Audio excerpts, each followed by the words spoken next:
Chip Leer. Wildside. Welcome to Chip Leer's Wildside podcast, and we are in for a treat today because today's guest has had an incredible journey through life and dealt with trials and tribulations, some of which we just can only imagine what it's like. Well, there's a lot of what you can only imagine what it's like, but the highs and lows are absolutely extremes. And of course, I'm talking about Dick Beardsley. Dick is a world-class marathon champion. His life has tracked through incredible journey. The Boston Marathon, Grandma's Marathon champion a couple times, London Marathon champion. Then he evolves through a series of farm accidents, vehicle crashes, prescription drug addiction, which he faces head on, only to have his life turned upside down when his only son, who's suffering from PTSD, takes his own life. It's an incredible journey. But what's amazing about all of this, and you're going to figure this out when you start listening to the podcast, is Dick has an contagious positivity. It's absolutely wonderful to be around. You're going to enjoy this as much as I did. I know you will. Sit back and soak it all in, because this man has an incredible way that he attacks each and every day of life. But before we get there, please drop down, rate, review, share this program with others. It helps us move up the rankings in terms of the podcast world and grow this positivity that we're going to surround ourselves with today. And stop by chipleer.com and register with us here at the Wildside so we can keep you abreast of everything that's going on in our world that we think you're going to enjoy. We're not going to inundate you with advertisements and emails. And occasionally we're going to send you a note reminding you of what we've done that is new that might be pertinent to you.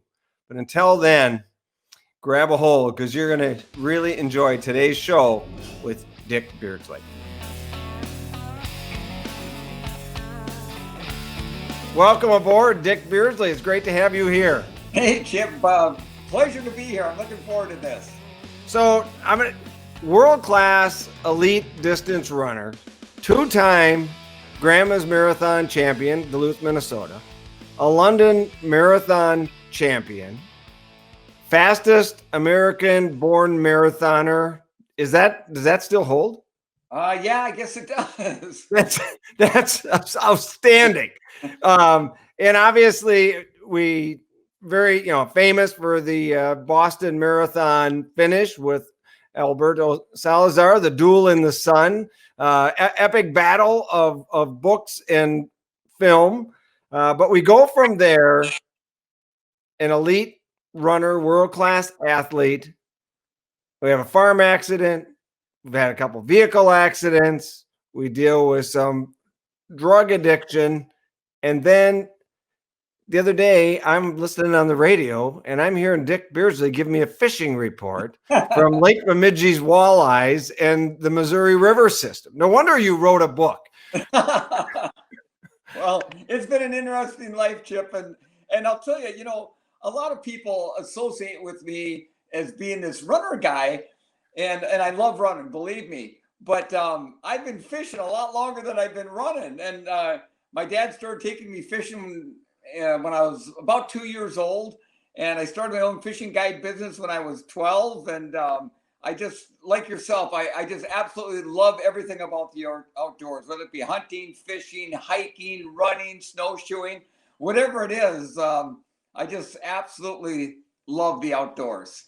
Well, there's a lot to be said for that. I mean, once it gets underneath, there's some parallels there, right? I mean, both running and the outdoors. I mean, maybe it's athletics, I don't know, but it becomes part of your DNA, and you've gotta fill that niche.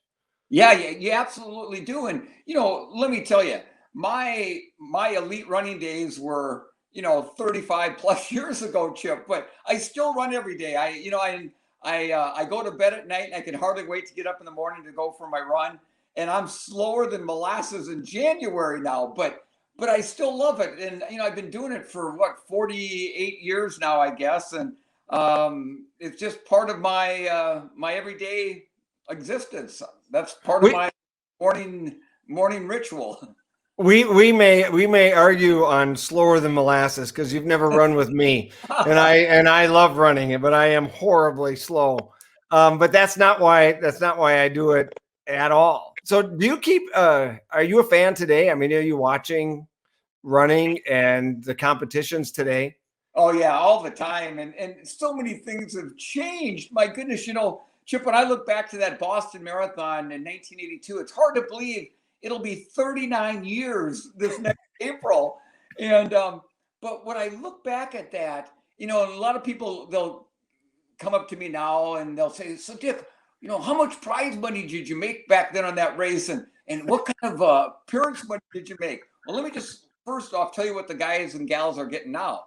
If you went into that race, like I was fortunate to have, one of the faster times going into that race, I would, in today's world, I would be paid a 6-figure appearance fee just to show up. And then if I'd happen to win or get second, I think winning at Boston's $175,000 to the winner. Plus, there's time bonuses built in there. Correct. And when I ran it, the New Balance Shoe Company, they flew me out there, put me up in the hotel, gave me money for food, and the only thing I got free from the Boston Athletic Association that's put on that race now for 120 or 30 years, whatever it is, I got a free entry. And back then, the Boston Marathon entry was $8. So, well, that didn't you? You set an American record that day, right? Wasn't that the? Yeah, we both did. We both broke the old American record and the Boston course record. And I'll never forget this, Chip. I remember, it came down to a 150-meter sprint at the end, and I got, beat by 1.6 seconds. And I remember as we literally finished together, I remember kind of glancing up and I could still see the clock and it was reading 2:08 something. And half of me had never been so happy about anything in my life. And the other half of me had never been so disappointed. I'm thinking to myself, Dick, you just ran a 2:08 marathon, but you got second. So, oh, goodness. And you've never donated to the American Motorcycle Association since. If you're not familiar with what happened, you tell us, explain my little poke there. Yeah. So with about 900 meters to go, I opened up just a little bit of a gap on Salazar. And at that point, I mean, we were both just running on fumes. And I thought, okay, Dick, you got to dig deeper than you've ever dug before and try to open up that gap. And I can still remember pushing off with my right leg to try to open up more of a gap on him. And I got the biggest Charlie horse in my right hamstring. And it literally sent me up in the air. Well, Salazar went flying by me like I was standing still. And I'm thinking, my gosh, a second ago, I'm thinking I'm going to win the Boston Marathon. And now all of a sudden, the thought crosses my mind, am I even going to be able to finish? Well, we had about, 10 or 12 state troopers on motorcycles trying to keep the crowds back. Now, back then, they didn't have fencing up or anything like that. And there was over 1 million spectators lining the streets that day. And so once Salazar opened up about a 40, 50-meter lead on me, all the motorbikes just got completely around him to keep the crowd back, thinking, well, Beardsley's done.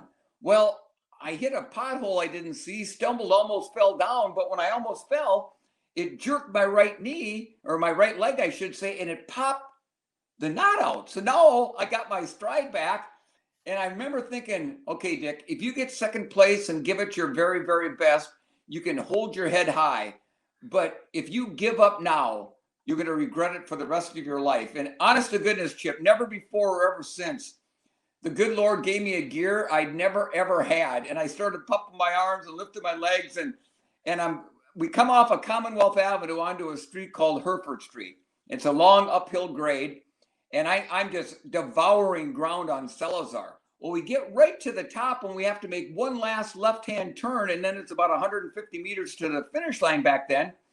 As I was coming up on there, the motorbikes, they didn't know I was back in the race. They kind of went to the outside to kind of, make sure the crowd stays back. So I had to go around him a little bit. And honestly, many people over the years have used that as an excuse for me why I didn't win. Not me one time, not even for a second. Did they get my way a little bit? A little bit, but I got around them and I caught back up to Salazar then. And at that point, now we're a little over 100 meters to go. And he started his kick a stride before I did. And that's pretty much how it ended up. Well, what a great race. And it was I was well aware of what happened at the time, and and I've listened to the story before. It never gets old because it's invigorating and inspiring at the same time. It's had to been quite the experience to find yourself there, because coming into that race, and it's a wonderful photo there. Coming into that race, were you expected to do well, or where was your expectations? Well, my expectation coming in, I'd always trained here in Minnesota. Never went anywhere to train. I love training in the winter, but because it's not real hilly around here, I went down to Atlanta, Georgia for the last 2 months to get on the hills, because down there you're either going up a hill or down a hill. Yeah. So when I came into the race, my goal, I could have cared less how fast I ran. That was not my concern. My number one goal going in was to win. And so I remember at that starting line, and I see Alberto Salazar, a couple guys down from me on the front row, and Bill Rogers, the 4-time winner of Boston, and Frank Shorter, the gold medalist in the Olympic marathon, and I was scared out of my wits. But once that gun went off, we took off, and I'll never forget this. We went through the first mile of that 26.2 mile race in 4 minutes and 33 seconds. And I'm thinking, this is crazy. And I felt terrible. Chip, I felt terrible the first mile. I felt worse the second mile, and the third mile, and I'm one of the most positive people you'll ever meet. I felt so bad. I thought about dropping out. Oh, my word. I know how different my life would be today if I had taken that easy way out. We've all been through situations like that when we don't think we can take another step, but yet we do. And I finally, by about 4.5, 5 miles, I started getting into a good rhythm. And then I felt pretty much good all the way to the finish line. Although once I hit the top of Heartbreak Hill at 21 miles and came down the downhill on the backside with about 5 miles to go, I couldn't feel my legs anymore. And I was like on automatic pilot at that point. Oh, my word. So, I think currently, what's the world record marathon? 206? No, 206 will get you back in the pack nowadays. Okay. I think the world record now is 201. Oh, you're right. By Ulid Kipchoge. Well, no, but didn't Kipchoge just break 2? But it's not an official run because there were special circumstances, or how does that work? Yeah, so Kipchoge, he's from Kenya. They set up a special race for him about 1.5 years or so ago, where they had pacers every loop. It was on a loop course in Italy, and they had new pacers every time. They had a laser beam in front of the pace vehicle that showed exactly where the pacers were supposed to run to get the best, benefit for Kipchoge. And then he didn't have to worry about his drinking, water stops. People had handed to him, and he ended up running a sub 2 hour marathon. It doesn't count as a world record, but still, he had to put one foot in front of the other. He got it. The world record, Chip, is, like I said, I think 201.52, something like that. I would have been like 1.5 miles behind when I ran 208. There'd only been one other runner besides Salazar and I that had ever run under 209 before at that point. Oh, my word. Well, if you're slow as me, you bought yourself a pair of Nike Vaporflies as soon as he ran under 2 hours. I'm joking. Joking, of course, but it makes you think. This was basically a promotional stunt for a shoe company, yes. Right? And have you run in these? Are you familiar with these? Does it really make a difference? No, I've never run in them. And I tell you, Chip, I've been with the New Balance shoe company for 41 years now this month. Obviously, it's not for my running anymore, Like I tell people, I'm kind of like the Walmart greeter for the New Balance shoe company. They'll send me out to a running specialty store somewhere, and I'll do a talk and maybe a fun run with people. But the shoe technology now is unbelievable. I remember when New Balance, they made me a pair of racing flats for that 1982 Boston Marathon. And at the time, I thought they were amazing. They'd be like wearing army boots today, and these plastic plates that all the shoe companies, not just Nike now, have come out with, and they get about a 4 to 5% more efficiency in running long distances with these things, because they kind of spring you forward. Well, in my book, it shouldn't be about the type of shoe you have or the type of specialized shorts you wear or something like that. It should be about about training and going out and putting in the miles and the speed work and everything else that goes with it.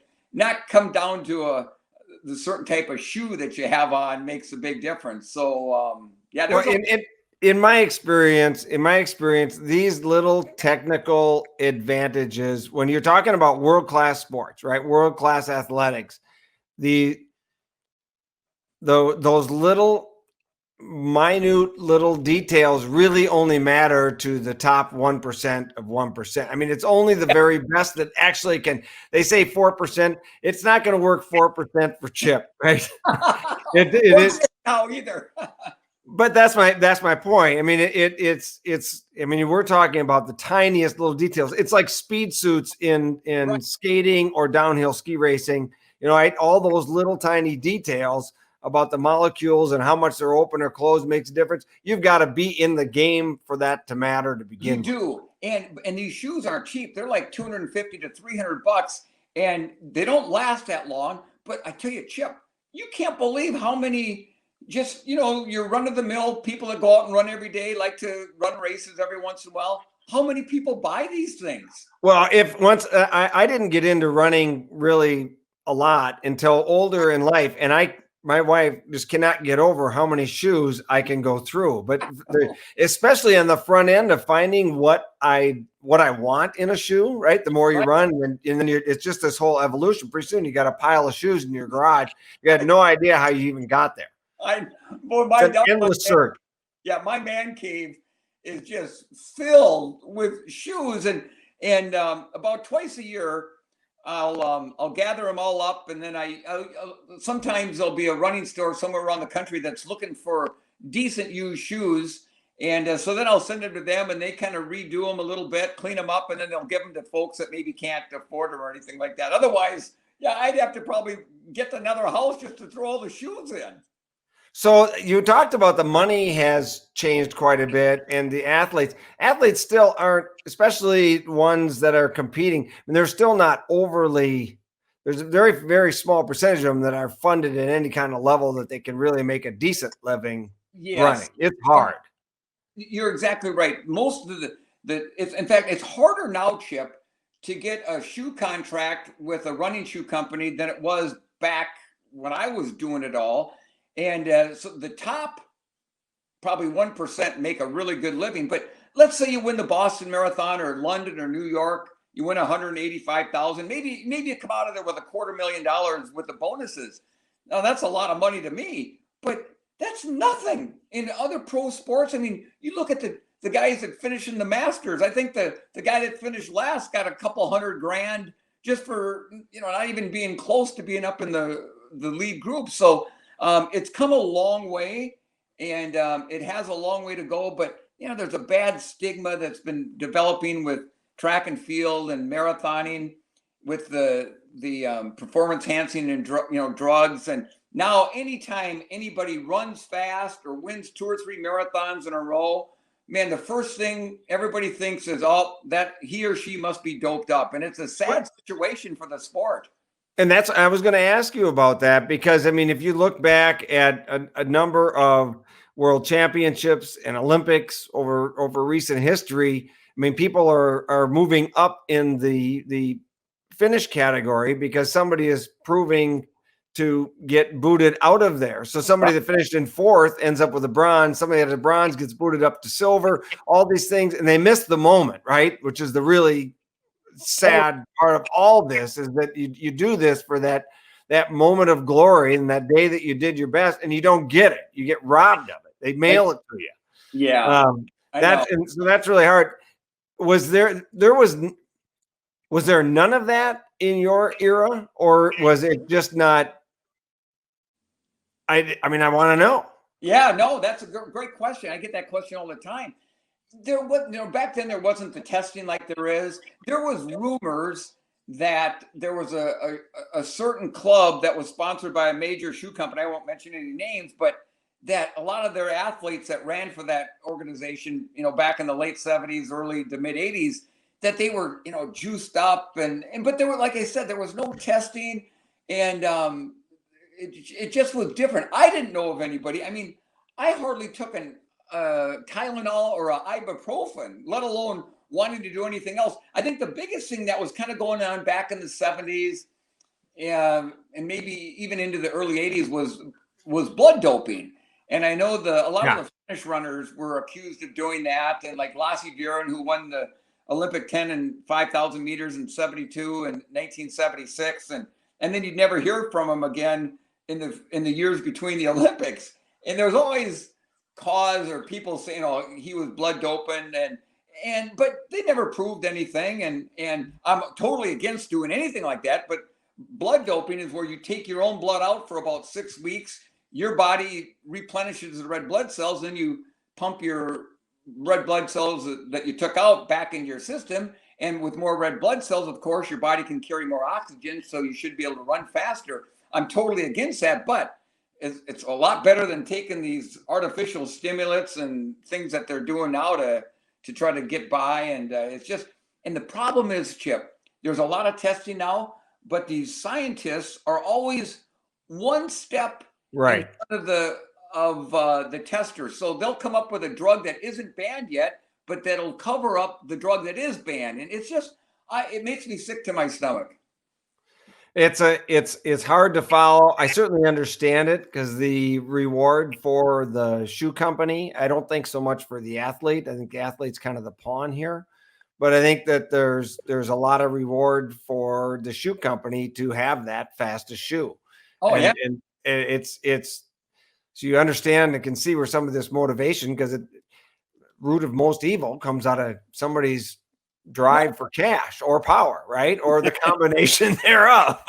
Exactly. It can be pretty brutal. Now, over your career and in your history, you went to some Olympic trials, but did you go to an Olympics? Did you participate in Olympics? Yeah, I did not. So was that the Jimmy Carter? I'm trying to put a time frame on when you were there, and we held out of Moscow, right? He held back the athletes. Is that the era? Yeah. So 1980, I was just still an up and comer. I ran the Olympic trials that year and surprised the heck out of myself and finished 16th overall and out of about 250 runners that qualified that year. But then Jimmy Carter, the president at the time, pulled out of the Moscow Olympics. And it didn't hurt me because I wasn't about to make the Olympic team in 1980. But a good friend of mine and well-known runner, and in my opinion, the greatest runner to ever come out of Minnesota, one of the greatest distance runners our country's ever seen, Gary Bjorklund, from the little town of Twig outside of Duluth.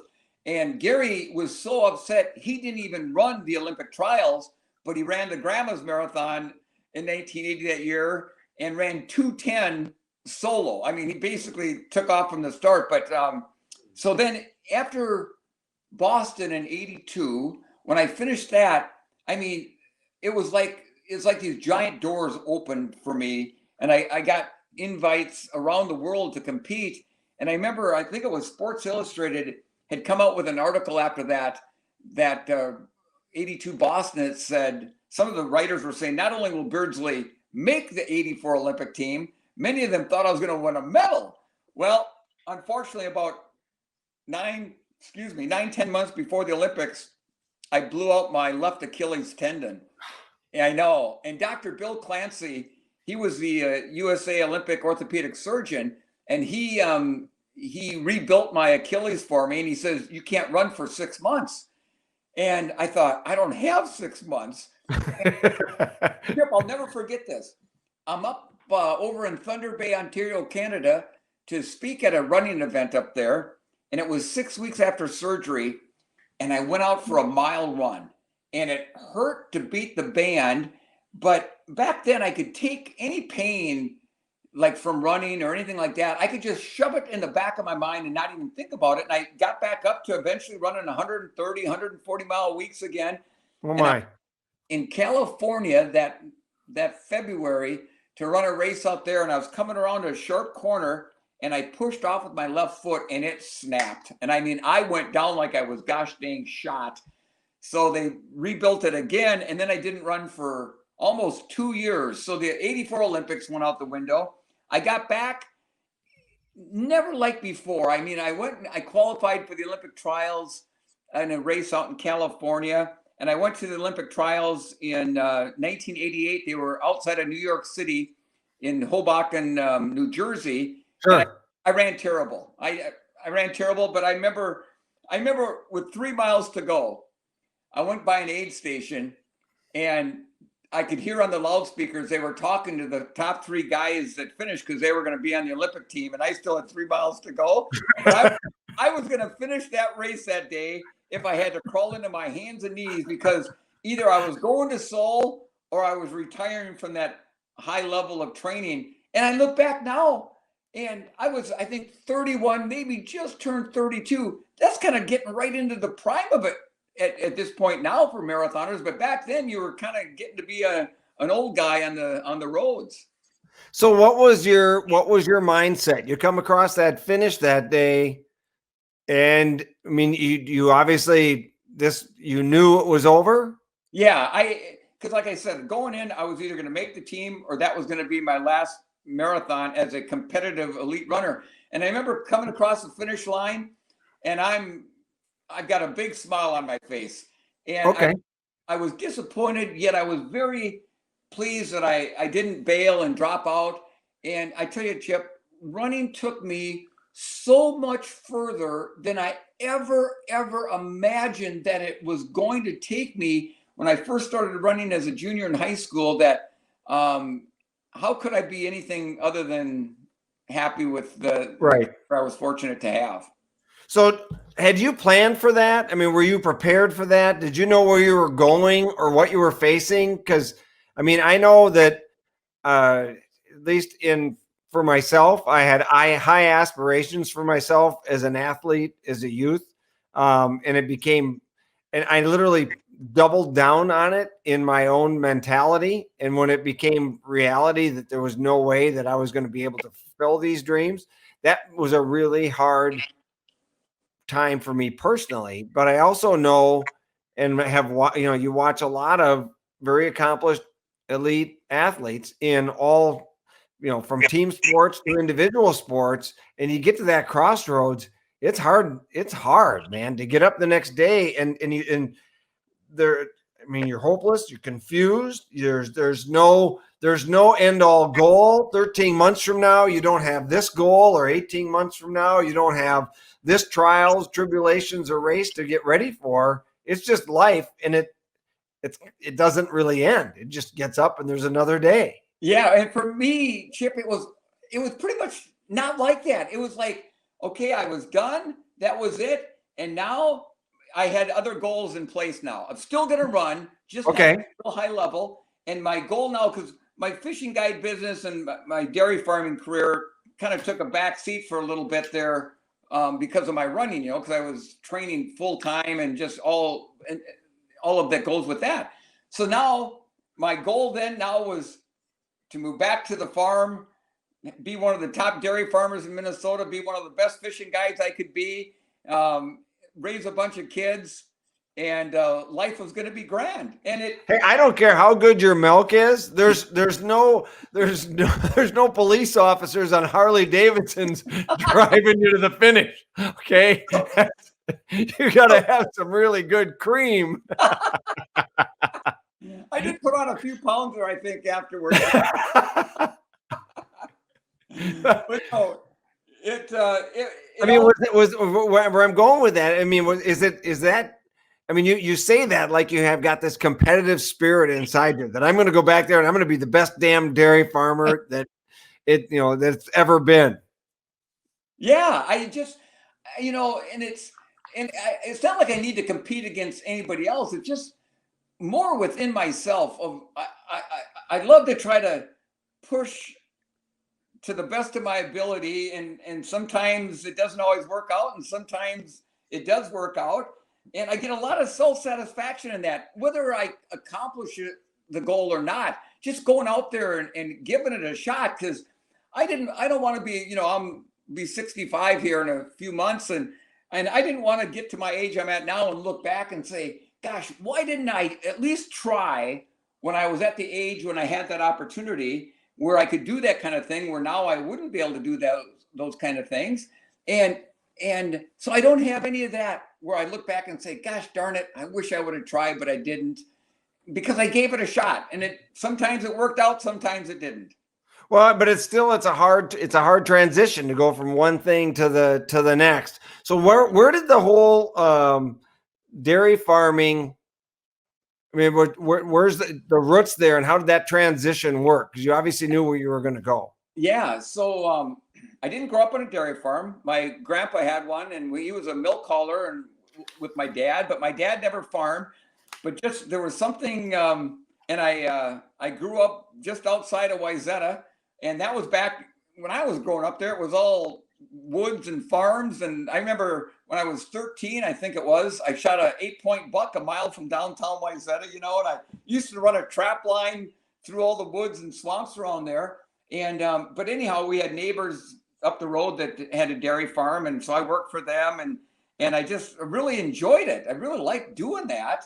And then like I said, I started guiding when I was about 12, and then really got into it when I could start driving it at 16, and I saved up and bought myself a Lund guide boat. You probably remember them. The Nisswa Guideleys kind of made them famous. It was the Pro Guides. Yeah.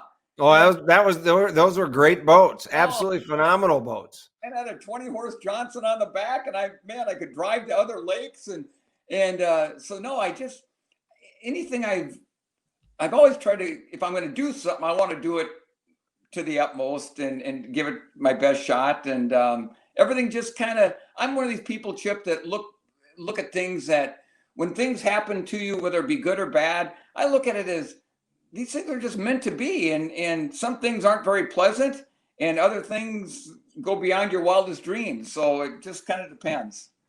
So were you fishing through all of this as you came into running, right? I mean, obviously you move up the scale. I mean, is this something that came natural for you? I mean, running came fairly natural, or did you have to work at it? That's a good question. I had to work at it. I was so into the outdoors, hunting and fishing and trapping and all that I didn't even go out for a high school sport team till I was a junior in high school. And the only reason I did was, I'll never forget this. I started my junior year of high school in the fall of 1973. And up to that point, everything revolved around the outdoors, and girls were not even on my radar. And it was like that first day of my junior year of high school, it was like suddenly my hormones had changed. and for the first time in my life, girls started looking a lot better to me than a dead raccoon laying alongside.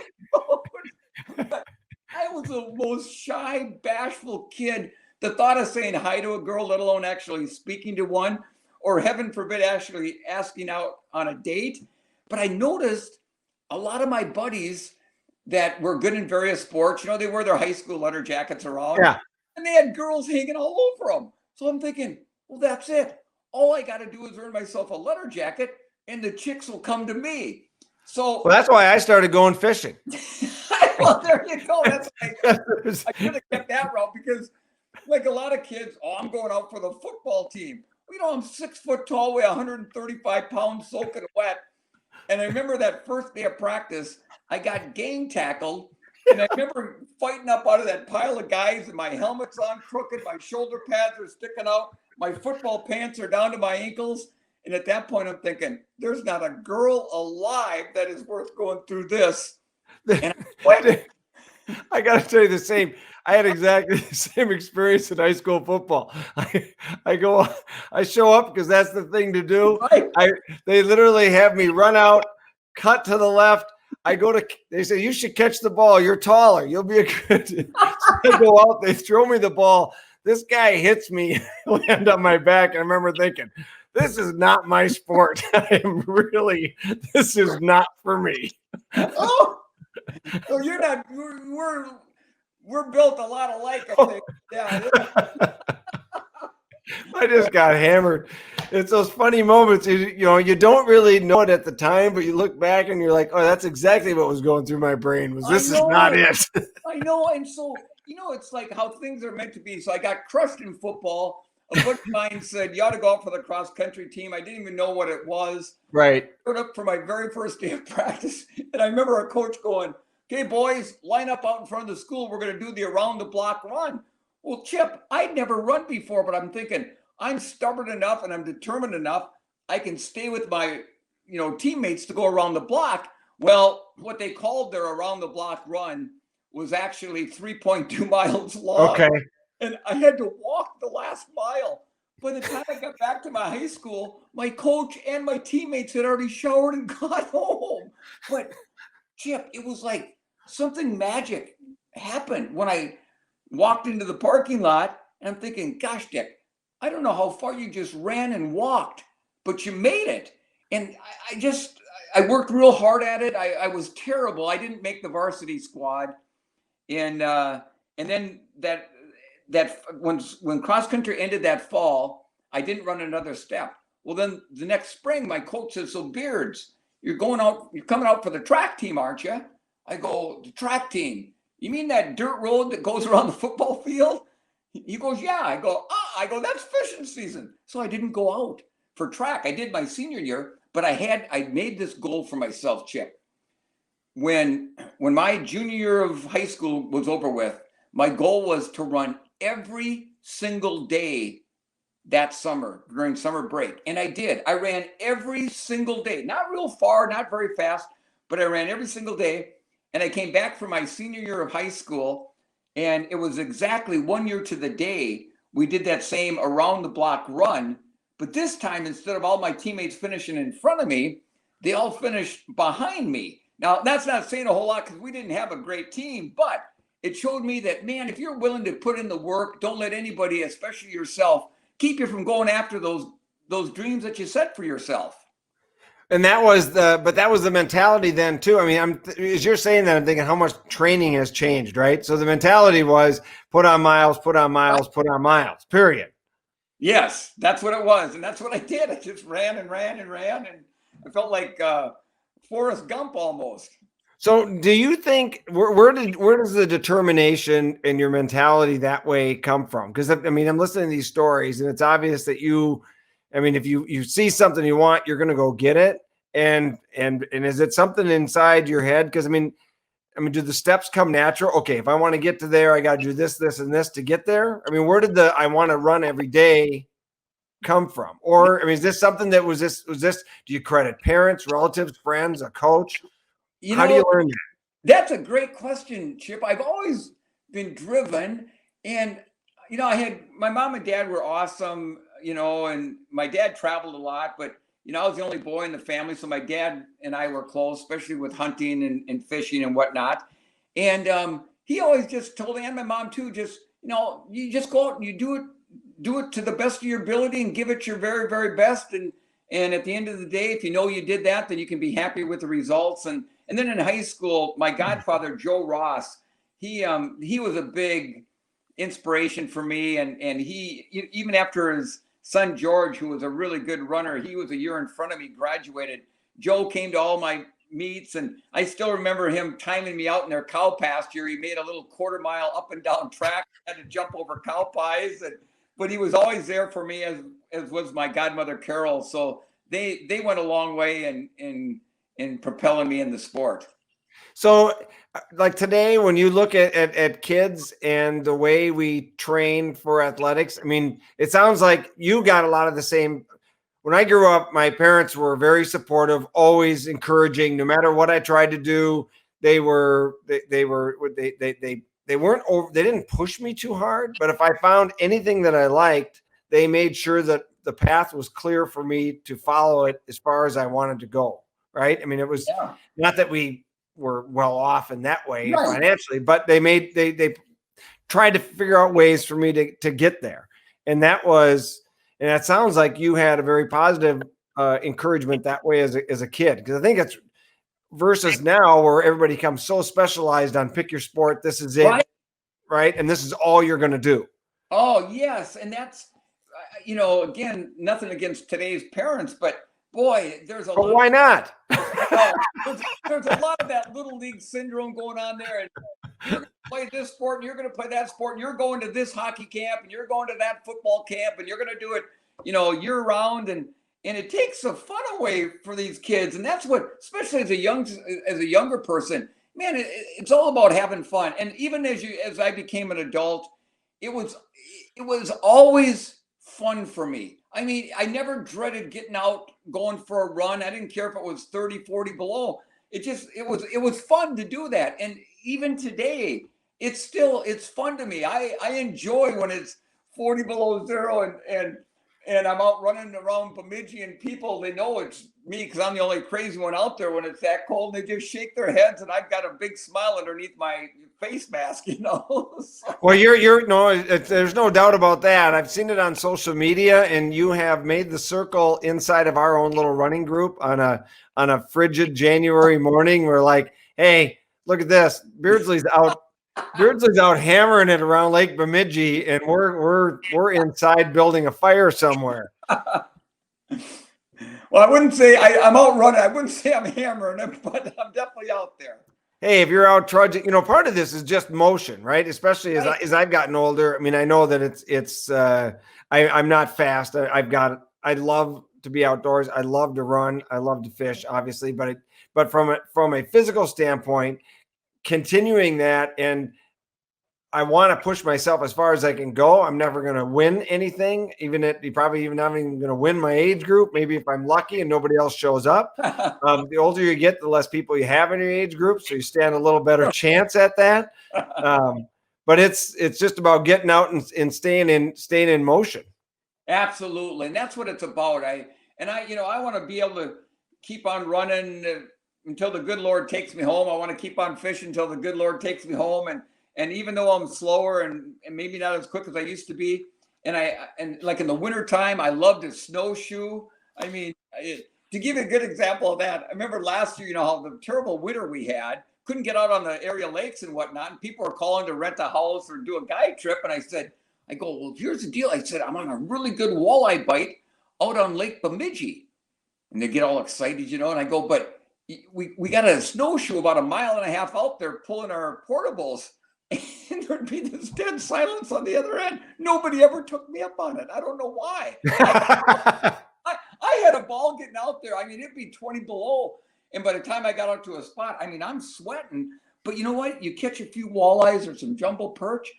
And just the fact that you had to work so hard to get out there, it made the fish that you did catch even seem bigger and better than they actually were. So do you utilize the outdoors for the same thing today as you did when you were a kid?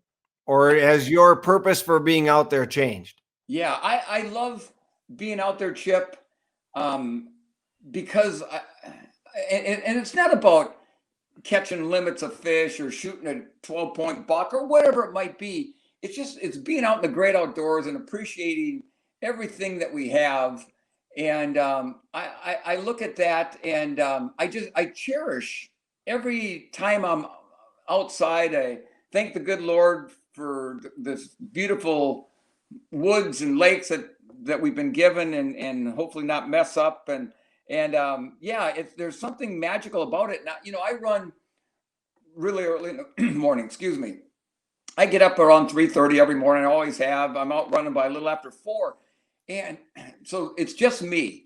And I love that. Not that I don't like running with people and I love being with people, but as I'm sure you are, you get pulled many directions by a lot of different people.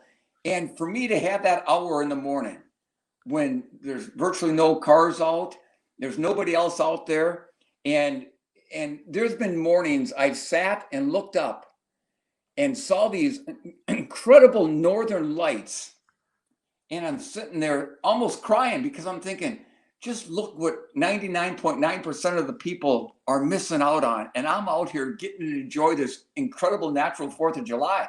So I cherish every time I'm out there. And it's a private showing just for you. That's the So do we put too much emphasis on the result? So I mean, one of the things that I've always enjoyed about running is that people run against, they're running for themselves. I mean, even when you go to these community events, there's a couple people that are trying to win this thing, but the vast 99% of the people that go up to the starting line at the Bemidji Blue Ox Marathon or whatever the event happens to be, they are showing up for their own personal obsession. And I don't know if that portrays into fishing as much as it's almost a little bit more competitive versus just going out and trying to catch a fish to beat the lake, if that makes sense. Yeah, no, I think with running, I think people are, to run a marathon, there's very few have a chance to win the gosh darn thing outright. And there's some people that get into their age group divisions and they take it pretty seriously. But the majority of the people, they're out there to test themselves, both physically and mentally. And I think that's why a lot of people do it. I've always said this about the marathon. If it was any further, it would be too tough. If it was any less distance, it wouldn't be tough enough. It's that perfect distance to check your mental and your physical capability. And I've said this many times before. When you cross that finish line in a marathon, it will change your life forever in a positive way. There'll never ever be another thing in your life that you will say, well, I can't do that, without at least attempting it. And that's powerful. Well, I think that's true for training for any sport or any physical challenge that way. I mean, myself, it is a big lesson in life to set out for a goal and take months to prepare for it, and then to get there on that day and achieve it. That's a huge accomplishment. And that's where I think it's a little bit, it's you against the clock or you against the road, right? Right. Absolutely. And it's kind of like that way with fishing. When I'm out there with guide clients, I mean, nobody wants to get fish in the boat more than I do for people and get them on a bite and whatnot. And some days it's, as Chip, you've been fishing all your life. Some days it can be tough, and you can be on them one day and the next day it's like, what the heck, where'd they go? But again, at the end of the day, if I know I did my very best today and tried to get those folks on as many fish as I could. And I'll tell you what, Chip, I've had some of my biggest thank yous and largest tips on the days that has been really tough fishing, because they see you out there working your hinder off and trying to, get them to get a few fish. And then when those days that do go really well, boy, that's just kind of frosting on the cake. And like with my running, I'm the same way with my fishing. I never, ever say to myself, you got these things figured out. You got this race figured out, because boy, as you know, it can change on a dime. Yeah, it does. That's part of fishing. I mean, it's in perpetual motion all the time, right? And it never really stops. Let's shift gears here for just a second and talk to me a little bit about your, we get done with running, we go back, we're going to work on a farm. We've got a personal life. You get married. You're living in where? Detroit Lakes? No, on our first farm, I was living near a little town, well, just outside of Taylor's Falls, right on the eastern Minnesota, Wisconsin border there. Very good. But you were there, you get married, and you adopt a son, right? Yeah, we adopted our son Andy from Honduras when he was a little baby, and so yeah, we were back on the farm now, and me and my first wife Mary and our little boy Andy. So you're farming at this point. Run me through a little bit of the scenario, because what I'm trying to understand is the natural progression from this marriage and you eventually end up in a farm accident or vehicle accidents. I'm Yeah. a little foggy on exact, and I don't need the scenario, but you know where I'm going with this. I'm trying to figure out how we get there. Yeah, so we moved back to the farm after the Olympic trials, and I was doing my, milking 70 cows. I was doing as much fish guiding as I could, and I just had again, I look back, too many irons in the fire, and on November 13th in 1989, so 31 years ago, just this past Friday, I got in a hurry and I got around some power equipment and I got wrapped up in a power takeoff, and that's a long shaft that hooks to the back of a tractor and it spins at about 600 revolutions a minute and runs other pieces of machinery. And long story short, I ended up breaking all my ribs on my right side, punctured my right lung, broke my right arm, had a piece of steel driven into my upper left part of my chest, and my left leg was just about torn off. But I had great doctors and surgeons and nurses and physical therapists and neighbors, and I was fortunate to get to recover. And it took a long time, but eventually I got back to milking cows and back to running a little bit and back to taking people out fishing. And then everything was fine for a couple of years. And in the summer of 1992, I was coming back home from a little R&R away from the cows, and a lady ran a stop sign on a country road and T-boned my car and totaled out my car and busted up my back. And so I was in the hospital for quite some time, had a couple back surgeries, but recovered from that. And then you're recovering and running, back, getting full recovers. Yeah, it was, back running slow, it took a long time. And then I was actually the following winter after the car accident, I was running in Fargo, North Dakota, and got hit from behind by a truck, and they found me laying in a snowbank, and I was back in the hospital there and more surgeries. And then I recovered from that. And then I was hiking here with my little boy, Andy, and a little buddy of his at Lake Bemidji State Park. This is back, this is probably the early 90s, before they had the park trails developed. Sure. I got a little too close to this one edge, and a piece of the chunk of the ground broke away, and I ended up falling off this cliff onto the shore of Lake Bemidji. And oh my word.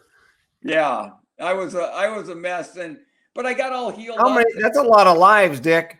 Yeah, well, a lot of people say, "Man, you got more lives than a cat," and I've been very fortunate that I do. And then through all that, and I don't blame any of this on any doctors, anybody other than myself, but because of all the surgeries I had, I was on a lot of narcotic pain medication, and I got addicted to it, and it got to the point where my life was out of control. I was doctor shopping, where I went from one doctor to another, and thankfully you can't do that anymore because everything's computerized. They know if you get a prescription filled in Bemidji or Los Angeles, they're going to know because of the computers. Well, back then they didn't have any of that. And then, I was never in any trouble growing up, never didn't drink or do drugs or anything like that, and never stole as much as a piece of bubble gum. And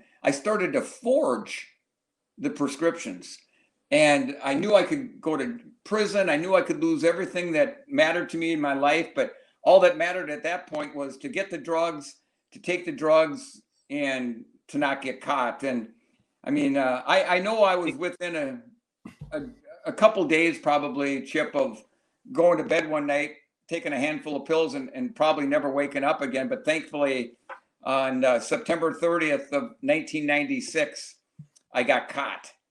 And I knew I was in a lot of trouble, but I was so thankful and blessed that I was still alive. And I knew the only chance I had, if there was any chance at all to get better, was to be 100% truthful and take responsibility. And that's what I did. And I'm almost to 24 years of sobriety from the narcotics. So I've been very blessed with that.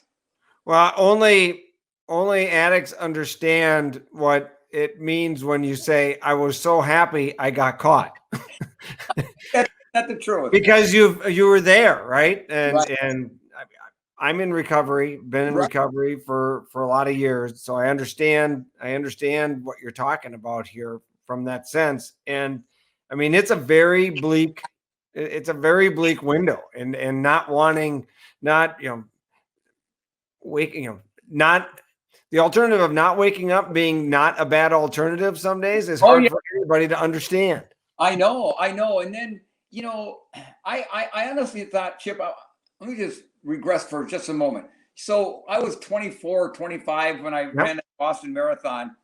And I remember after I recovered from that race, I'm thinking, well, man, at least one thing, I'm never going to have to go through anything more difficult than that in my life. And I really believed that.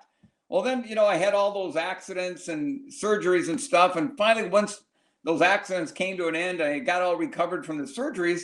I thought, well, I sure wouldn't want to go through that again, but at least I know I won't ever have to go through anything more difficult in my life. And once again, I firmly believe that. Well, then I go through the drug addiction. And once I had a few years of sobriety, and I remember looking back and thinking, well, there is one thing I know for absolute certain. I would have bet my life on it unequivocally. I will never, ever have to go through anything more difficult than this in my life. And I totally believed it. And then unfortunately I was wrong. Right. 5 years ago, my son Andy, who we mentioned before, we adopted when he was a little baby from Honduras, and at age 21, he joined the United States Army, and I was so proud of him. And he was in Germany for 3 years, and he got deployed to Iraq for a year and a half. And he had to do some things and saw some things that were pretty unpleasant. And when he got back, he suffered from post-traumatic stress disorder. And 5 years ago, this past October, just outside of Detroit Lakes, my son Andy took his life. And I was absolutely devastated. And I mean, as a parent, I can't imagine anything worse. He was supposed to bury me instead of me bury him. But I'm better than I was 5 years ago, and I talk to Andy every single day. We still fish together, and I can tell when he's in the boat. And the one thing that brings me great hope and joy is that knowing that someday I'll be able to put my arms around him again and give him a big old hug, and that'll be nice. That's pretty special. That was one of the reasons you took a trek out to South Dakota, right? Recently? It was, yeah. So always around close to Veterans Day, my son Andy, he's buried out next to his grandma and grandpa out in a little town called Bonestill, South Dakota. So I go out there every spring to spruce up his grave, and then I go out in the fall and get it ready for Veterans Day and the upcoming holidays. And I always bring my boat out because we used to fish there all the time.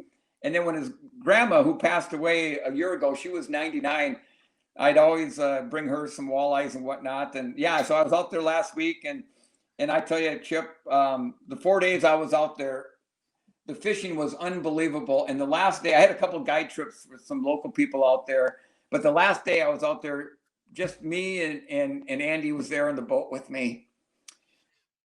Nice. And it was the most incredible day of walleye fishing I've ever had in my life anywhere. And honestly, there was just me. Nobody else was on that big reservoir that I could see. Just me and Andy and the good Lord. And it was a day that I will never, ever forget as long as I live. That's a pretty special story there that you're going to hold on to for quite some time, I think. What PTSD is nasty. It is. It really I mean, is. it's really, and the more we learn, the more we understand how awful it is. And the generations before us never acknowledging it is incomprehensible to me. I've got a really good friend that I went to high school with that is just struggle, and I understand. I know. And when Andy came back from the war, you looked at him and he looked just fine. He wasn't missing an arm, leg, or anything like that. But the demons, Chip, that he fought inside his brain, I can't even imagine. And I thought he was doing good. I had just talked to him 12 hours before, and he seemed, in good spirits and stuff. But I think something just had come over of him. He was maybe tired of fighting these demons and whatnot. Yeah, but like you said, the more we talk about it, about mental health, suicide, PTSD, things like that, the more we can do to help people that are suffering from that particular thing. So and what's good's come out of this, I've been asked to speak at a number of suicide prevention conferences around the country since Andy passed. And so as hard as it is to talk about it, knowing that it might help somebody else not take their lives makes me feel good that Andy's death wasn't in vain. So what do we talk about, and how do we know? So you talked to Andy. I mean, you said 12 hours before he took his life. What do we? I mean, that's got to replay in your head. How are you with that? Yeah, because I think back to that. Because normally when I would call him or he'd call me, I could tell right away if he was on that bad side. Sure. By the way his voice was and the way he Sure. was responding. And if that was the case, I'd either stay on the phone with him or I'd jump in my truck in Bemidji here, and it's an hour and a half over to Detroit Lakes. And a lot of times, by the time I get there, he'd be okay. Well, the 12 hours before he took his life, he called me and he was all excited. And Andy wasn't much of a runner growing up, but when he got into the Army, he had to run. And then when he got out, he continued to do it a few times a week. And he had just called me the day before, 12 hours before, and says, "Pop," he goes, "I bought a stationary bike." He said, "Now I won't have to go out and run outside this winter. I can just sit in my little house here and ride the stationary bike." He goes, "Pop, I can't wait for you to see it." And I said, "Yeah, me neither, bud." And we had a nice conversation. Yeah. And then 12 hours later, I just gotten back from a guide trip, and I remember seeing a police officer's car out in front and another car, but I didn't think nothing of it. And I walked into the back door. I said, "Hun," my wife Jill, I said, I'm home." And she wasn't in the kitchen area. So I walked around to the front and I see a police officer and what turned out to be a social worker standing there. And Jill turned to me, and she was Andy's stepmom, but they were close. And she turned to me and she was as white as a ghost. And she goes, "You need to sit down." And I sat down, and then they came in and told me, and I actually fell off my chair, hyperventilating so bad I could hardly breathe. It was just crazy. So you just never know. No, and that's why we gotta, continue to talk. And I mean, I understand the mental challenges. I mean, my own chemical dependency issues when I was at my lowest point. I mean, the fact that I had points where I did not want to continue. I didn't want to live tomorrow. And it's not that I ever got to the point where I wanted to take my own life, but I certainly was not afraid of it ending. I never envisioned myself. I mean, there was just this blank. I had no reason to carry on. And so I can understand the mentality of that, but I certainly can't grasp the levity of PTSD and everything that's going on. From what I've read and witnessed in my humble experience is alarming. And the only way through any of this stuff, in my opinion, is communication and talk. And that's where, in awareness of what's going on around us. In some cases, it's unavoidable, right? I mean, Right. There's nothing you can do, and that's really hard. That's where my heart aches for you, because I mean that's really hard for a parent. It is really almost impossible to It deal is with. because you think back and think, what could I have done differently? And Right. you rack your brains, and I look back and the signs had been good, and then it's like what changed from that time I talked to him that late afternoon to the next morning? Something triggered something in his head, and thought that life just wasn't worth living anymore. And I guess I'll never know that answer. So are you working with any organizations or anybody you said you've done some speaking with PTSD groups? Yeah, some mainly suicide awareness groups. Okay. And they've had me come in and tell Andy's story and how I tried to deal with it, and everybody's been just great about it. And it's not always easy, like I said earlier, to speak about it, but I can't imagine keeping all that inside me. the fact that I can share that Andy's guests with other people, Yeah. and really helps me a lot. Let alone, I'm hoping that it'll help somebody that's listening also. So no, some people, when things like that happen, they don't want to talk about it. They want to just put it as far away as they can. But for me, I can't imagine, at least for me, to do it like that. So when I'm able to go out and tell Andy's story, it's it's good for me, and hopefully it's good for the folks that are listening.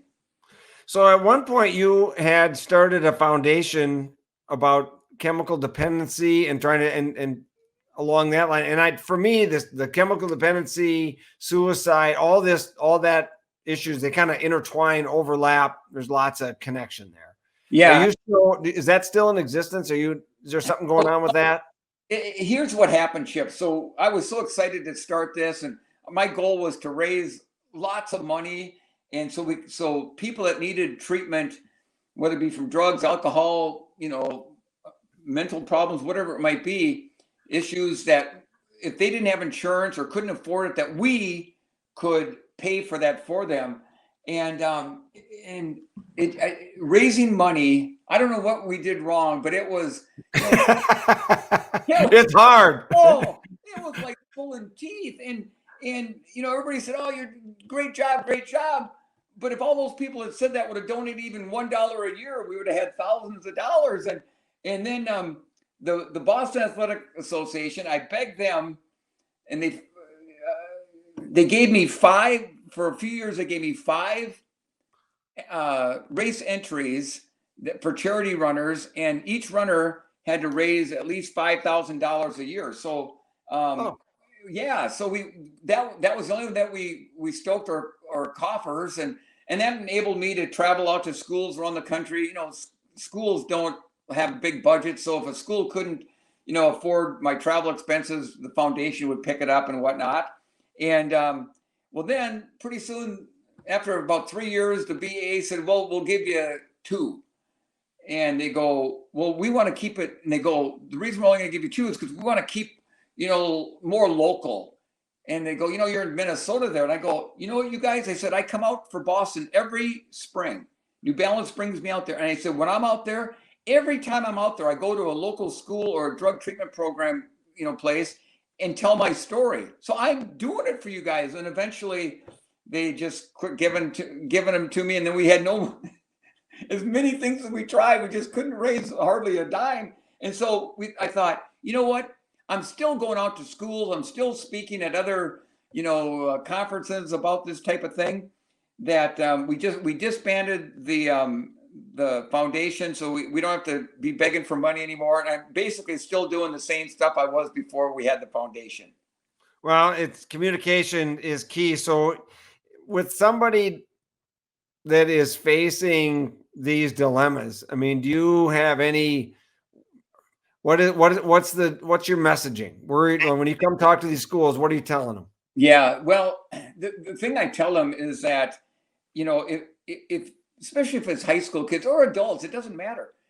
If you hear somebody say something to you about, thinking about ending their life, or if you know somebody that's in over their head with drugs and alcohol, you need to tell somebody.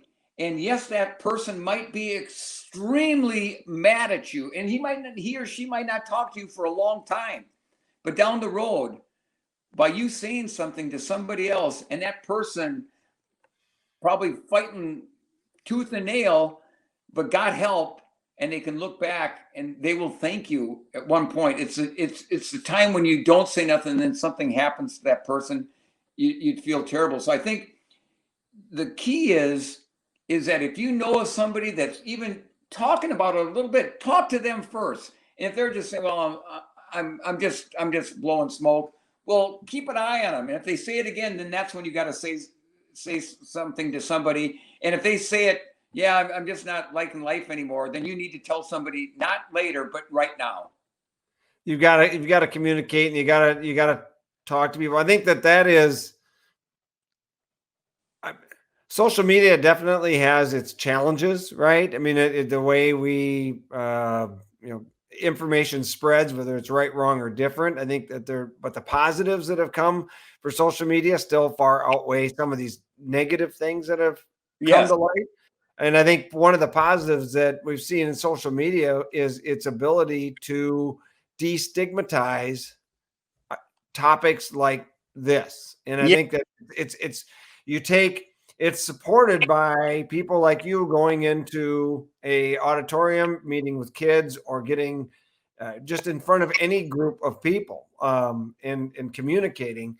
And it's just supported through social media. And that's really important. It really is. And, and you've said this a number of times, Chip, and it's so true. It's communicating, whether it be in our personal lives with other people.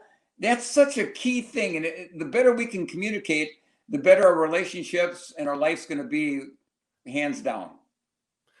So as you look back, we got Dick Beardsley's growing up running, chasing his dream, youthful runners, pre-accidents.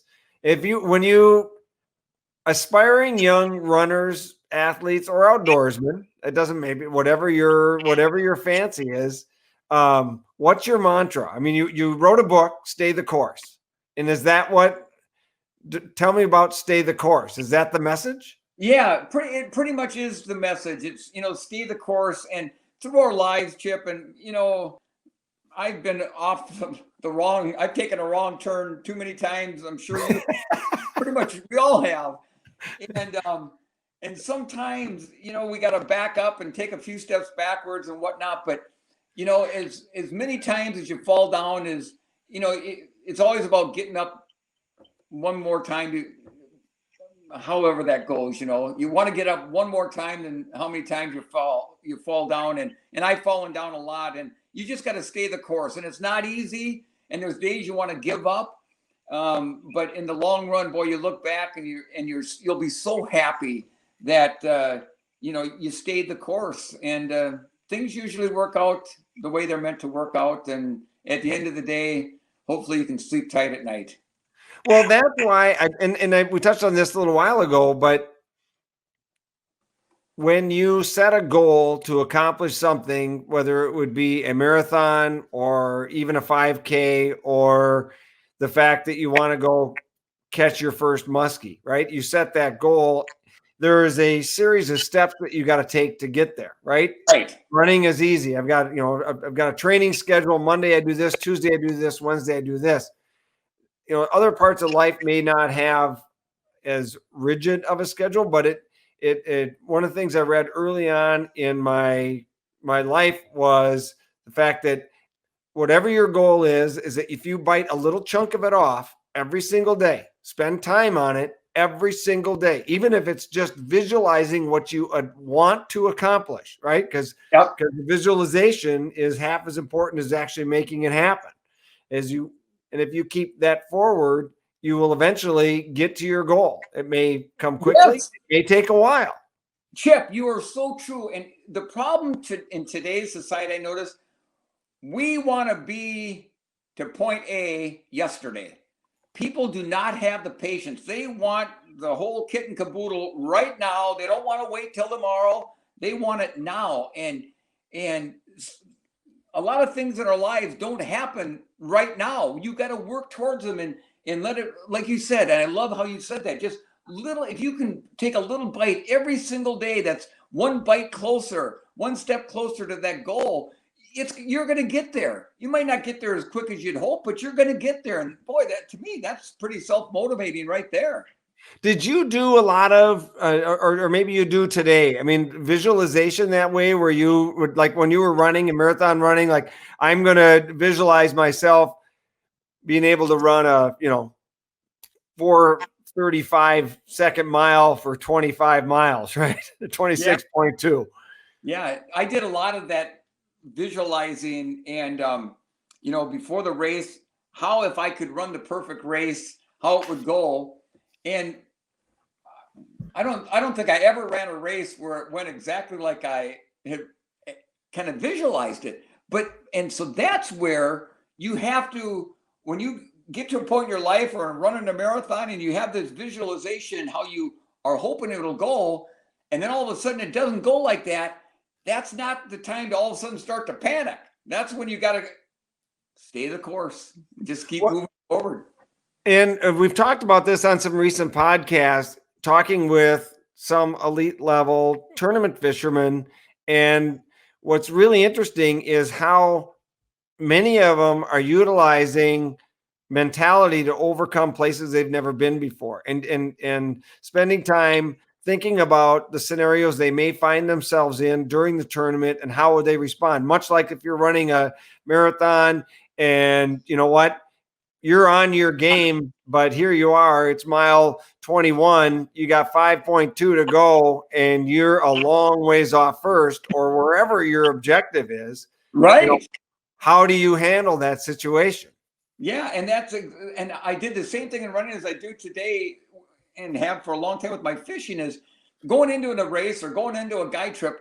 Mentally, I have an idea where I want to start, kind of the type of pace I want to run, the type of fishing I want to do. But sometimes I'll get to that spot and there might be somebody working it, so I got to go to plan B. And then even when I was racing, even when things were going right, I was always thinking ahead. Okay, what happens in this scenario? Or things I'm not feeling very good, what do I do in this scenario? Same thing with the fishing. You know, when I'm out there on the lake with folks, you know, even if we're on a good bite, I'm always thinking ahead. Okay, the bite's going to probably, you know, not be this good for the rest of the day. So what's our next plan? Where do we go next? Maybe try a different variety of bait, whatever it might be. So I've always went into a race or with fishing with not just, this is the way I'm going to do it. And if I don't, and if I burn, I burn. So you always got to have that second and third plan, just in case the original plan doesn't always work out like you'd hoped. I like the way you look at things. I certainly have an enormous amount of respect for how you approach everything in your life, Dick Beardsley. It's been an absolute pleasure to have you here today and sharing this. I think we're going to have to get back together and do something, just talk about the fishing aspect of all this, because I can't believe how absorbed I've become in everything else that you've got going on. It's I'm thoroughly impressed with the adversity that you've overcome and the human that you've evolved into through just extraordinary circumstances of your life. So thank you so much for taking time to share all that with us today, Dick. You're very welcome, Chip, anytime. And thanks so much for having me on. I'm going to have links to where you can find Dick's website. You can get a hold of him and get a copy of his book, which I highly encourage, Staying the Course, by Dick Beardsley. We're going to have links also to different videos, and I believe there's some movie trailers and some other information. And of course, quite the intriguing book on by John Brandt with the Duel in the Sun, which is also really, really fun read. Thank you very much, Dick. We'll be back in touch, and enjoy your day. Thank you, Chip. You know, I feel like we just scratched the surface with Dick Beardsley here today. We're going to have him back on. Well, one, we didn't get into fishing as much as I hoped we would, but just the running and his contagious enthusiasm towards life and his willingness to face everything straightforward. There's a lot of lessons that we can learn from each other in here. And it's absolutely fabulous. Get to chipleer.com, get back to the podcast page, and I'll have a series of show notes there with links to Dick Beardsley's books, videos. You can even find a link and discover how you can connect with Dick directly. Maybe you're interested in having him as a speaking engagement at some sort of event somewhere. All that will be available at chipleer.com on the podcast page. And while you're there, please register for the newsletter.